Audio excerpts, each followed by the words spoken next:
എല്ലാ വിദ്യാർത്ഥികൾക്കും പുതിയൊരു വീഡിയോയിലേക്ക് സ്വാഗതം. ഈ വർഷത്തെ മെഡിക്കൽ ആൻഡ് മെഡിക്കൽ അനുബന്ധ കോഴ്സുകളിലേക്കുള്ള പ്രവേശനത്തിൻ്റെ ഭാഗമായിട്ടുള്ള 4ാം ഘട്ട സ്റ്റേ വേക്കൻസി അലോട്ട്മെൻറ്റിൻ്റെ താൽക്കാലിക അലോട്ട്മെൻറ്റ് പ്രസിദ്ധീകരിച്ചു. ഈ ഒരു താൽക്കാലിക അലോട്ട്മെൻറ്റ് വിദ്യാർത്ഥികൾക്ക്, അതായത് 2024 Ayurveda, homeo, Siddha, Unani, agriculture, fisheries, climate change and environmental science, BTech biotechnology, Kerala agriculture യൂണിവേഴ്സിറ്റിക്ക് കീഴിലുള്ളതാണ് ആ ഒരു ബിടെക് ബയോടെക്നോളജി എന്ന് പറയുന്നത്. അപ്പോൾ ഈ ഒരു കോഴ്സുകളിലൊക്കെയുള്ള 4ാം ഘട്ട സ്റ്റേ വേക്കൻസി താൽക്കാലിക അലോട്ട്മെൻറ്റ് വെബ്സൈറ്റിൽ പ്രസിദ്ധീകരിച്ചിട്ടുണ്ട്. അതായത് ce.kerala.gov.in എന്ന വെബ്സൈറ്റിലാണ് പ്രസിദ്ധീകരിച്ചിട്ടുള്ളത്.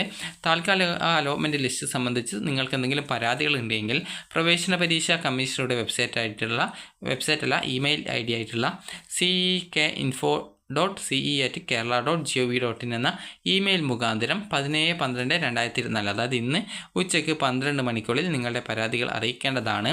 സാധുവായിട്ടുള്ള പരാതികൾ, സാധുവായി എന്ന് പറഞ്ഞാൽ ഒരു ഒറിജിനൽ ആയിട്ടുള്ള, അതായത് ആ ഒരു യാഥാർത്ഥ്യത്തിൽ ആ ഒരു പരാതിയിൽ കഴമ്പുണ്ട് എങ്കിൽ അതിനാണ് സാധുവായ പരാതികൾ എന്ന് പറയുന്നത്. അതായത് നിങ്ങളുടെ ആ ഒരു പരാതിയിൽ ഒരു കാര്യമുണ്ട് എങ്കിൽ നിങ്ങൾക്ക് ആ ഒരു പരാതികളൊക്കെ പരിഹരിച്ച ശേഷം വിദ്യാർത്ഥികൾക്ക് അന്തിമ അലോട്ട്മെൻറ്റ് പിന്നീട് പ്രസിദ്ധീകരിക്കുന്നതാണ്.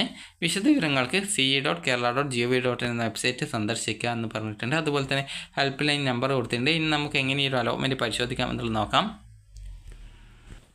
ആദ്യം തന്നെ വിദ്യാർത്ഥികൾ ചെയ്യേണ്ടത് ഈ ഒരു ce.kerala.gov.in എന്ന ഈ ഒരു വെബ്സൈറ്റ് ഓപ്പൺ ചെയ്യുക. അതിനുശേഷം കീം 2024 കാൻഡിഡേറ്റ് പോർട്ടൽ എന്ന് പറഞ്ഞുകൊണ്ട് കാണാൻ പറ്റും. ജസ്റ്റ് നിങ്ങൾ അതിൽ ക്ലിക്ക് ചെയ്യുക.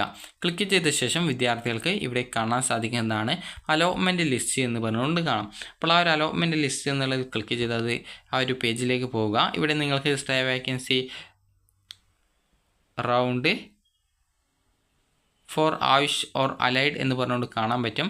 അപ്പോൾ നിങ്ങൾ ജസ്റ്റ് ആ ഒരു ലിങ്കിൽ നിങ്ങളൊന്ന് ക്ലിക്ക് ചെയ്യുക. ക്ലിക്ക് ചെയ്യുന്ന സമയത്ത് ഒരു PDF നിങ്ങൾക്ക് ഡൗൺലോഡായിട്ട് വരുന്നതാണ്. ഇത് നിങ്ങളുടെ പ്രൊഫൈലിൽ കാണിക്കില്ല, ഇത് ജസ്റ്റ് ഇതുപോലെയാണ് താൽക്കാലിക അലോട്ട്മെൻറ്റ് കാണിക്കുള്ളൂ. അപ്പോൾ നിങ്ങൾക്ക് ഈ ഒരു ലിസ്റ്റിൽ നിങ്ങൾക്ക് ഏത് കോഴ്സിലാണ് കിട്ടിയത്, അതുപോലെ തന്നെ ഏത് സീറ്റ് ടൈപ്പാണ്, അതുപോലെ നിങ്ങളുടെ application number, rank, serial number എന്നിങ്ങനെയൊക്കെ കൊടുത്തിട്ടുണ്ട്. അപ്പോൾ ഈ ഒരു ലിസ്റ്റ് നിങ്ങൾക്ക് പരിശോധിച്ച് നിങ്ങൾക്ക് എന്തെങ്കിലും അലോട്ട്മെൻറ്റ് കിട്ടിയിട്ടുണ്ടോ എന്ന് നോക്കുക. അതിനുശേഷം അലോട്ട്മെൻറ്റ് കിട്ടിയിട്ടില്ല എന്ന് നോക്കുക. അതുപോലെ ഇതുമായി ബന്ധപ്പെട്ട് നിങ്ങൾക്ക് എന്തെങ്കിലും പരാതികളുണ്ട് എങ്കിൽ നിങ്ങൾക്ക് ഇന്ന് ഉച്ചയ്ക്ക് 2 മണിയല്ല 12 മണിക്കുള്ളിൽ നിങ്ങളുടെ പരാതികൾ അറിയിക്കാവുന്നതാണ്. അപ്പോൾ വിദ്യാർത്ഥികൾ ഈ ഒരു പരാതികൾ എന്തെങ്കിലും ഉണ്ടെങ്കിൽ ഇന്ന് ഉച്ചയ്ക്ക് 12 മണിക്കുള്ളിൽ അറിയിക്കുക. അതുപോലെ തന്നെ നോട്ടിഫിക്കേഷൻസിൽ കൃത്യമായിട്ട് ഈ ഒരു അലോട്ട്മെൻറ്റുമായി ബന്ധപ്പെട്ടുള്ള ആ ഒരു പത്രക്കുറിപ്പും കാര്യങ്ങളൊക്കെ കൊടുത്തിട്ടുണ്ട്. അപ്പോൾ ഈ ഒരു വിജ്ഞാപനങ്ങൾ കൂടി കൃത്യമായിട്ട് പരിശോധിക്കുക. അപ്പോൾ ഇതിൽ നിന്നും നിങ്ങൾക്ക് ഈ ഒരു ഇമെയിൽ IDയും കാര്യങ്ങളൊക്കെ കിട്ടുന്നതാണ്. അതായത് ck.info.ce@kerala.gov.in എന്ന ഇമെയിൽ ID വഴിയാണ് ഇന്ന് ഉച്ചയ്ക്ക് 12 മണിക്കുള്ളിൽ നിങ്ങൾക്ക് എന്തെങ്കിലും പരാതികൾ ഉണ്ടെങ്കിൽ അറിയിക്കേണ്ടത്. അപ്പോൾ അതിനുശേഷം നാളെയോടെ നിങ്ങളുടെ അലോട്ട്മെൻറ്റ് റിസൾട്ട് പ്രസിദ്ധീകരിക്കുന്നതായിരിക്കും. അപ്പോൾ ഈ ഒരു വീഡിയോ നിങ്ങൾക്ക് ഉപകാരപ്രദമായിട്ടുണ്ടെങ്കിൽ ലൈക്ക് ചെയ്യുക, ഷെയർ ചെയ്യുക. Thank you for watching.